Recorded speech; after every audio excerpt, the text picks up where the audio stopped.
Welcome to the relay. We're covering today's top boxing news.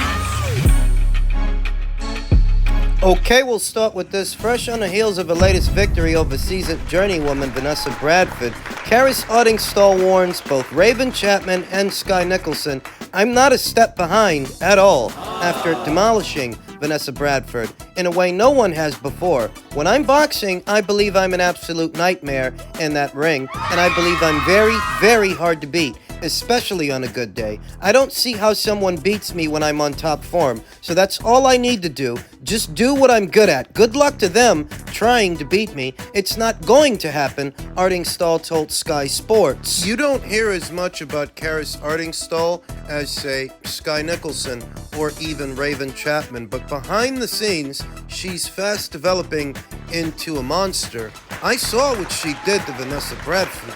Do you remember what I told you ahead of this weekend's fight? That I was confident Karis would win, and it's not really whether or not she wins, it's how she wins.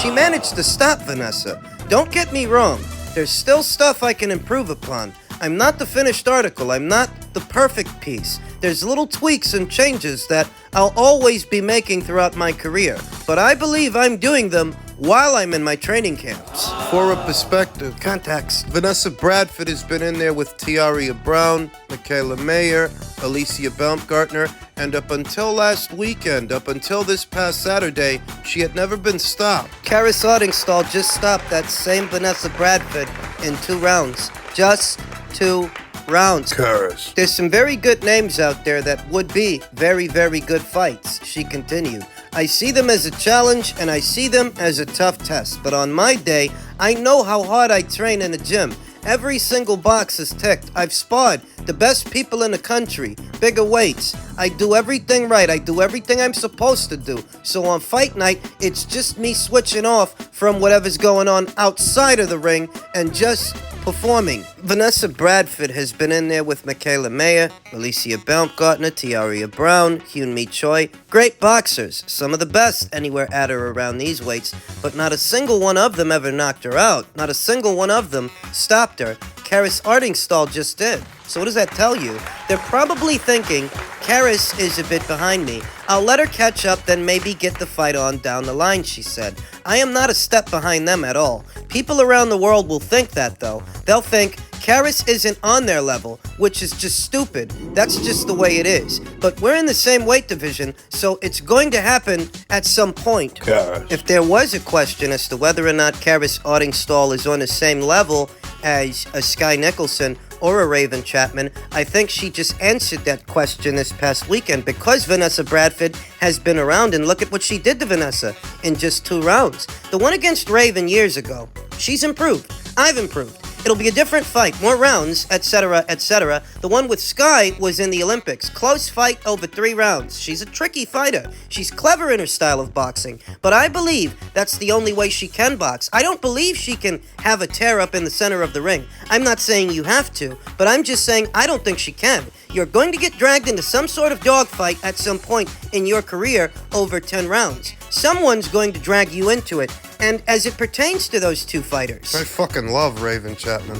I'm not gonna apologize for that. Raven Chapman is with Queensbury, and Sky Nicolson is over there on Matchroom. It's my understanding, having spoken to Raven here on the channel, that her deal does allow her more wiggle room to fight outside of the Queensbury Promotions banner, which she has at least once since signing to them, whereas the Sky Nicolson fight seems less likely to happen to me. So how it all breaks down, I don't imagine the people at Boxer would ship Artingstall to a rival promotional outfit. Remember, this is the same boxer that pulled Frazier Clark out of a purse bid, just pulled Richard Riakporhe out of a purse bid. They don't want to send their fighters out. I don't think they're gonna send Karis out. Which means the only way for some of these fights to happen is if the fighters are willing to come to them. They'll soon know who I am when I'm beating their favorite fighter. Next year, that's when I can get in the ring with some of these people that on paper are quote-unquote better than me. But I'll win. My name then becomes bigger and better, worldwide, globally. That's the aim. Getting in some tougher tests. I don't think she gets Sky Nicolson next year. I don't think she gets Raven either. I feel like a Raven Chapman fight is likelier to happen than a Sky Nicholson fight, though ultimately, I don't think either of those fights happen next year. It's too soon. Next year, the breaks are off, Ben Shalom told Sky Sports. Vanessa's been in there with Choi, Maya, Baumgartner. It's a really good measuring stick to see where Karis is at. World title's definitely within 12 months. The obvious fight next is Raven Chapman. She's developed really well and has become quite a character. Lauren Price was the first one to get that women's British title, but that's another easy British title fight to make. I think that fight is next. Myself, I'm not so sure. Raven Chapman is managed by the incomparable Steffi Bull. And Steffi's gonna look at a situation like that. Okay. Well, what kind of money are you offering my fighter? What's the point in her leaving her platform to come to yours to fight for what? An area title?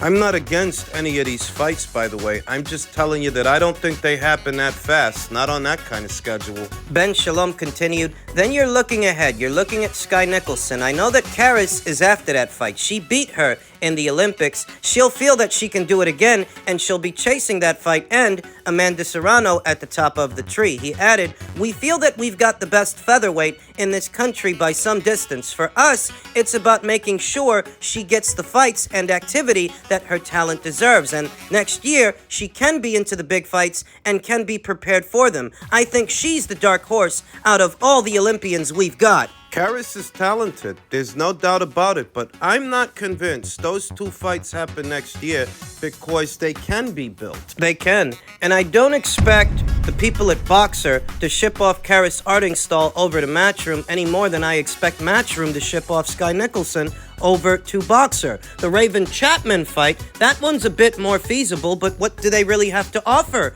Raven Chapman? What would be in it for her? What kind of money? And for what? An area title? I like that she's calling these fighters out by name, but I'm not sure we're close to these fights. I'm not sure they're on the horizon. In men's super lightweight news, Devin Haney has said a potential Gervonta Davis fight would have to be at super lightweight. It would have to happen at 140. He's fought at 140 before. He beat Mario Barrios at 140. It would make the most sense for it to be at 140. And because it would make sense for it to be at 140, Gervonta Davis would likely push for it to be at 135. That if he feels he can weaken Devin Haney by bringing him down, he'll bring him down like he brought Ryan Garcia down. Lest we forget, they fought at a catchweight, but they didn't have to. They could have fought at a full 140 pounds the same way he fought Mario Barrios at a full 140 pounds, but he wanted to weaken Ryan Garcia. So he did that by putting a weight clause on him, a catchweight, a rehydration clause, and for what was a prospect, because Ryan wasn't a champion. He never won a full title before. He stuck weight clauses on what was a glorified prospect, and you think he wouldn't stick weight clauses on Devin Haney? I want to make this abundantly clear that I don't think Gervonta Davis is going to fight Devin Haney. I think that all of this is much ado about nothing, though, on the predication that they were to fight and what those negotiations might look like. Yeah, I could see Gervonta sticking weight clauses on Devin the same way he stuck weight clauses on Ryan. If you did that to a glorified prospect, you'd surely do it to an undisputed champion, potentially a two-division champion if Devin takes care of business later on this year against Regis Prograis, takes his WBC title. I think that Devin, neither Devin or Shakur, or any of these young fighters for that matter, at or around these weights, I don't think they should be calling out Gervonta Davis. If Gervonta Davis is the A-side fighter and the big name that he's made out to be, well, the offers should be coming from him. The offer to fight Shakur or the offer to fight Devin. You've heard Leonard say it in the past. Nobody can make Gervonta Davis an offer to come to their side of things. So if Gervonta is not accepting offers and he's not making them either, you're just wasting your time. That when you go on a Ariel Helwani show or a Brian Custer Last Stand podcast and the subject of Gervonta is broached, all these young guys in one voice should say it clear that they'd like to fight him, but it's up to him. He's intended to be the biggest name at or around these weights. He's intended to be the A-side fighter, the marquee fighter, and if he is not accepting offers from them, then it's up to him to make them, and unless he makes them, it must be because he doesn't want to fight. He doesn't have a platform to fight on right now anyway. Until further notice, he's just another PBC refugee for years. He's been fighting exclusively on a Showtime platform. And Showtime just ended up leaving boxing. It couldn't have been because of the great numbers Gervonta's fights were bringing them. He's had 6 separate box office fights on their platform, and only one among them did serious numbers. The one with Ryan Garcia. The other fights, those paltry affairs, brought in paltry numbers, 200,000 here and 200,000 there, and bear in mind, they've been exaggerating about those numbers. They've been fudging the numbers for his box office fights for years, I'm fully aware, but if I run with those numbers, it's to make a point. And the point is, even if these numbers are accurate, it's still nothing. It doesn't make a dent. Putting those fights that no one was asking for, putting those fights behind a paywall is a part of the reason Showtime's views for boxing went down. Perhaps if you would have built those fights as regular fights on the regular schedule, you might have brought in 1 million eyes at a time with those fights. But you charging people $80 for fights they didn't ask for. They didn't buy them, and they didn't do serious numbers. The one that did, by that time, fight with Ryan Garcia, you're a day late and $1 short. If you were putting up numbers like that, either at the box office or as part of the regular schedule, throughout the duration of Showtime's deal with the PBC, perhaps they wouldn't have given you the boot. What is intended to be Gervonta Davis's star power, drawing power, seems to me more like sleight of hand than anything. Smoke and mirrors. It's not that he can't draw, it's not that he doesn't draw anything, is that his drawing power is grossly over-exaggerated. Devin and Shakur shouldn't waste their time calling him out. They should focus on what fights they can have, the realistic ones, the ones with fighters that actually do want to fight, and stop enabling this guy, because when you go on a podcast and you call him out, you're coming at it from a position of weakness. If years of call-outs from Vasyl Lomachenko and Tevin Farmer didn't get Gervonta in the ring for them, call-outs aren't going to get him in the ring with you, so don't waste your time. In one sentence, he's the A-side fighter who isn't accepting offers, so if he wants to fight, let him make the offer. Because if he is the cash cow at these weights, the onus to do it is on him. Not them, so stop enabling this illusion by consistently name-dropping him.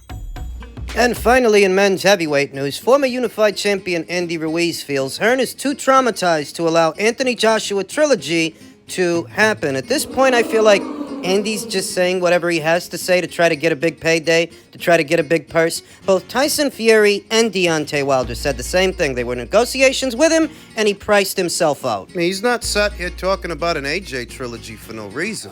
He's looking for a big purse. I don't think they want to fight. I think Eddie Hearn is already traumatized. He doesn't want to match him against anyone good unless he's trying to get his money and leave, Ruiz told ES News. The first bout took place in New York City with the rematch coming off in the Middle East. Ruiz has no problem traveling to the UK for a third fight. Of course, I'll go over there. Remember, when I fought him in the ring, I was overweight. I forgot everything that I was doing with the rematch. Look, they're 1-1 with each other, and I actually think there is a precedence for a third fight. Though I don't have any illusions about what Andy's motivation really is. He's just trying to get paid. He's just trying to make a big price. You went into negotiations with Fury, you went into negotiations with Wilder, and they both ended up saying the same thing, that you priced yourself out of those fights. Now that you painted yourself into a corner, you're back to talking about an AJ fight. I've been stuck on the shelf, hiding myself. A lot of people don't know the situation I've been in and my problems. That's one of the reasons I wanted to come over here to show my faith, and I'm ready to get back to action. By next year, I want to fight 3 or 4 times. I want to get a fight in. We're still waiting for Wilder. I'm telling everybody that I never asked for $25 million. That's bullshit. Tell him to show the proof where I told him that I wanted $25 million. Even if that exact dollar amount is off by a few million, even if it's not that exact number, that still doesn't mean he didn't price himself out of the fight. He still could have priced himself out of the fight, even if he didn't ask for $25 million, because both Fury and Wilder, they're saying the same thing. Are they both lying? Well, it's not just taking their word for it. Andy hasn't fought this whole year. If you wanted to fight, you would have fought somebody. That Luis Ortiz fight, it's been over a year since that Luis Ortiz fight. That was in September of last year. That this year came and went, and he didn't fight anyone. Well, that shows me you're making yourself hard to negotiate with, hard to deal with, that you didn't get in so much as a keep busy fight, a tune-up fight. So here's what I think.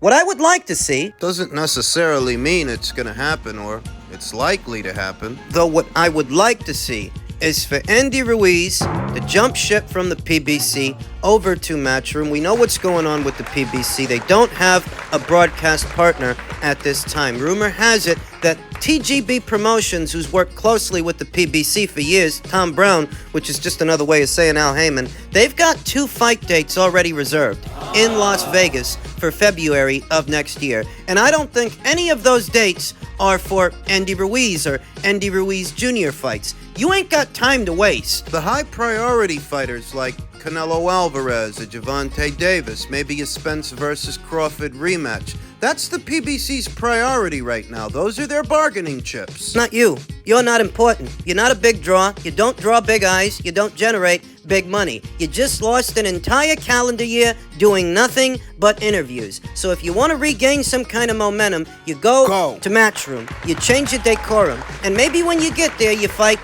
Dempsey McKean or Justice Haney, if Justice Haney takes care of business with Andrew Tabiti. You have yourself 1, maybe 2 fights en route to what could be an Anthony Joshua trilogy. The closer you are to Anthony, the closer you are to that fight. Because I do think there's a precedence for that fight. And you could sell that fight. You could sell it transatlantically. You could sell it at the O2 Arena in the UK just as easily as you could sell out the Garden. Or the Staples Center. You can sell it. Whatever Andy and his father and his team, whatever they've been doing, have seen him sit out the entirety of this calendar year. And unless you want more of that, something has to change. Namely, your decorum. Where you fight and what you're waiting for and what your expectations are, because you're not a big draw. Holding out for big money. You see what holding out for big money has gotten you? No money. You have made no money this year, not fighting anyway. Andy Ruiz has to come down from that cloud and stop expecting money that he isn't good for.